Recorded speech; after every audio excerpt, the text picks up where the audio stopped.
اس زمین پہ حضرت آدم علیہ السلام کے تقریباً 1000 سال بعد اللہ نے عراق کی زمین رافتین کا انتخاب کیا اور وہاں اپنے بندے یشکر بن لامک کو نبی بنا کے بھیجا، جن کو مختلف القاب سے آج بھی زمانہ یاد کرتا ہے۔ کوئی اللہ کے اس نبی کو عبد الغفار کہتا ہے، تو کوئی عبد الجبار، تو کوئی الیاس، تو کوئی کشتی والا نبی، اور کوئی نوح نجی اللہ کہہ کے بلاتا رہتا ہے۔ حضرت نوح علیہ السلام حضرت ادریس علیہ السلام کے پر پوتے ہیں اور حضرت آدم علیہ السلام کی 10ویں پشت میں سے ہیں۔ وہ قوم اس وقت دنیا کی بدترین قوم تھی۔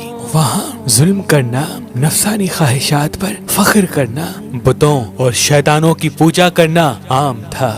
اللہ کے نبی حضرت نوح علیہ السلام بچپن سے ہی ان کو بار بار سمجھاتے رہتے تھے کہ اس کائنات کا مالک ایک اللہ ہے جس نے ہر ایک چیز کو پیدا کیا۔ نوح علیہ السلام جب اللہ کے دین کی تبلیغ کرتے تھے تو ان کی قوم ان کو اتنے پتھر مارتی تھی کہ وہ پتھروں میں ڈھک جاتے تھے۔ تاریخ نے لکھا تقریباً 950 سال تک آپ تبلیغ کرتے رہے، بار بار پتھر کھاتے رہے، لیکن افسوس سوائے چند غریب اور مساکین کے کوئی بھی آپ پر ایمان نہ لایا۔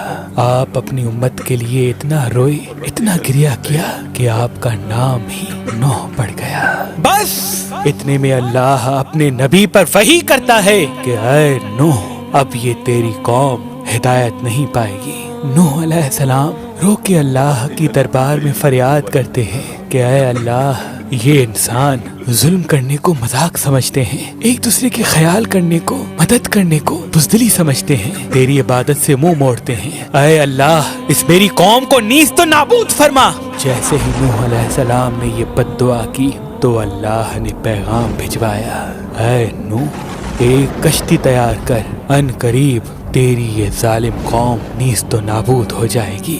بس اللہ وحی کے ذریعے اپنے نبی کو بتاتے گئے اور اللہ کے نبی نوح علیہ السلام وہ کشتی بناتے گئے۔ جیسے کہ نوح علیہ السلام ایک پہاڑ پہ رہتے تھے تو نہ وہاں سمندر تھا، نہ دریا، نہ درخت تھے۔ بالآخر اللہ کے نبی نوح نے درخت اگائے اور اس کی لکڑی سے کشتی کو بنانا شروع کیا۔ آپ لکڑی سے بڑے بڑے تختے بناتے، پھر لوہا لاتے، اس سے کیل بناتے، تختوں کو جوڑ کر اس میں کیل ٹھوکتے گئے۔ تاریخ نے لکھا تقریباً 100 سال تک آپ وہ کشتی بناتے رہے اور آپ کی قوم روز آپ کے پاس آتی اور آپ کی توہین کرتی، آپ کو پاگل کہتی کہ نہ تو یہاں دریا ہے نہ سمندر، پھر بھی یہ پاگل کشتی بنا رہا ہے۔ اللہ کے نبی نوح علیہ السلام آسمان کو دیکھ کے صبر کرتے اور اللہ کے حکم کو تسلیم کرتے۔ اس کشتی کا طول 300 گز، اونچائی 30 گز اور عرض 50 گز تھا۔ ایک روایت کے مطابق اس کا طول 1 کلومیٹر سے زیادہ تھا۔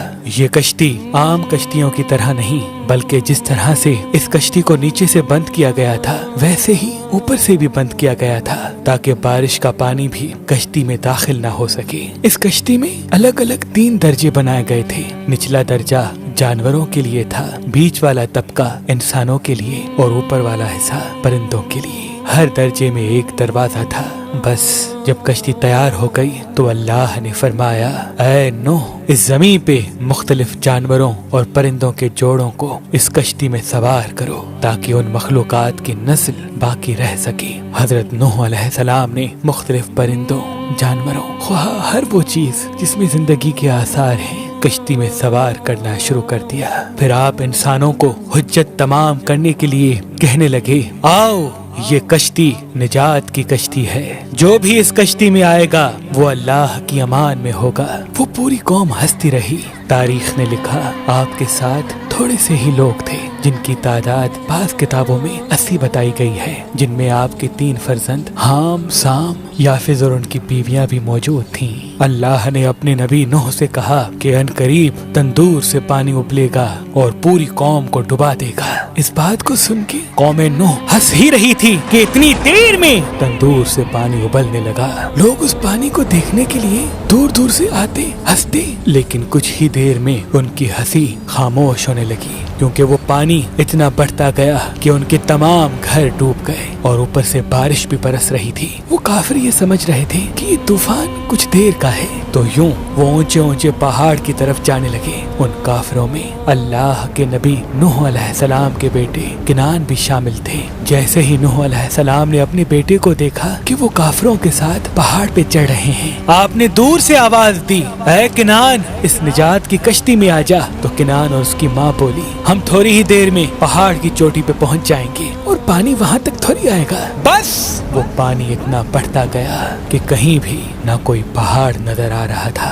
نہ کوئی درخت نظر آ رہا تھا، بس وہی بچے جو اللہ کے نبی نوح علیہ السلام کی کشتی میں سوار تھے۔ اس وقت پانی زمین سے 10,000 گز بلند تھا۔ مسلسل پانی بڑھتا رہا، چڑھتا رہا۔ 40 دن بعد پانی کا بڑھنا ختم ہو گیا، بارش بھی رک گئی، لیکن چاروں طرف صرف پانی ہی پانی تھا۔ تقریباً 5 ماہ تک کشتی پانی میں ہی طواف کرتی رہی، کسی جگہ پہ نہ ٹھہری۔ بالآخر دریائے دجلہ کی مشرقی سمت میں ایک پہاڑی جس کو کوہ ارارات کہتے ہیں، اس کی ایک چوٹی کا نام جودی ہے۔ اس چوٹی کی اونچائی تقریباً 13,000 فٹ ساحل سمندر ہے۔ کشتی نوح اس چوٹی کو لگ کے ٹھہر گئی۔ یہ تاریخ 10 محرم اور جمعے کا دن تھا۔ بس اللہ کے نبی نوح علیہ السلام نے کبوتر کو بھیجا کہ دیکھ زمین پر پانی خشک ہو رہا ہے یا نہیں۔ کبوتر گیا اور زیتون کی ٹہنی اٹھا لایا۔ اللہ کے نبی نوح علیہ السلام نے اللہ کا شکر کیا اور یوں رفتہ رفتہ پانی کم ہوتا گیا۔ آپ اور آپ کی جماعت تقریباً 5 ماہ تک جودی پہاڑ پر ٹھہرے۔ آپ نے تمام پرندوں جانوروں کو آزاد کیا۔ اس پہاڑی پہ اللہ کا شکر کرتے رہے، ذکر کرتے رہے، دنیا کو پھر سے آباد کرنے کی سوچ میں مگن رہے۔ تاریخ نے لکھا آپ کے ایک بیٹے سام جس سے عربی نسل چلی، دوسرے بیٹے حام جن سے سوڈانی نسل چلی، اور یافت جن سے ترکی نسل چلی، اور یوں آپ اور آپ کی اولاد نے دنیا کو پھر سے آباد کرنے کا فیصلہ کر لیا۔ تقریباً طوفان کے 60 سال بعد اللہ کے نبی نوح علیہ السلام اس فانی جہان سے دار البقا کی طرف کوچ کر گئے۔ اللہ نے فرمایا کہ کشتی نوح کو ہم آنے والی نسلوں کے لیے عبرت کا نشان ٹھہرائیں گے۔ تحقیق کرنے والوں نے بتایا کہ کشتی نوح علیہ السلام کی باقیات مشرقی ترکی میں واقع کوہ ارارات پر ملی ہیں۔ یہ کشتی ویسے ہی ہے جیسی اللہ کے نبی نوح علیہ السلام نے بنائی تھی۔ سلام ہو انسان کی نسل کو پھر سے زندگی دینے والے اللہ کے نبی نوح نجی اللہ علیہ السلام پر۔